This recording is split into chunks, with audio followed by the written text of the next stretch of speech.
Hey guys, it's Mr. Gerson, and you shouldn't be surprised I'm in Santa Ana. I'm actually at home. I'm on the balcony with the water tower behind me. But we're actually going to be taking a virtual trip through this demonstration to Europe, medieval Europe to be precise. And we're going to take a look at, well, basically the physics behind Gothic cathedrals. Okay, so join me, would you? Thank you. Okay, let's see if I can do this on my own, filming this. I've got a chair or a stool and a stool, and I put them in front of me here, and I'll step back this way. And you know, after a long day, I'm starting to get tired.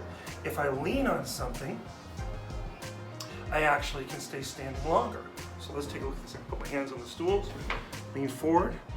Obviously, I'm not putting all of my weight on my feet because I'm leaning forward towards you, right? So I'll come forward, catch myself on these stools. So, well, what's the point of all this?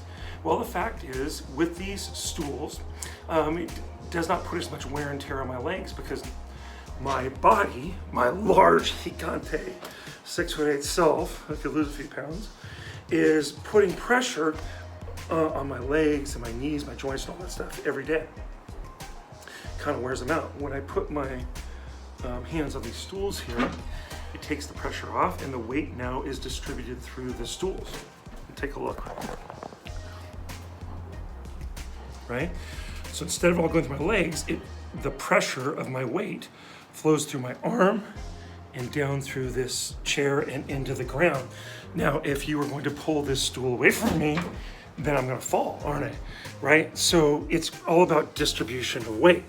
So in that little rudimentary example, I showed you actually how a Gothic cathedral works, because my arm is like the flying buttress that distributes the weight from me away from the building into the stool and then down into the ground, which allows these walls here to be thinner and have more windows in them because my body's not absorbing all of the weight. In this case, the Gothic cathedral's not absorbing all of the weight. The weight is being absorbed by me, but also being sent out to these buttresses through the spider arms, the flying buttresses. And that's what they were doing with the Gothic cathedral.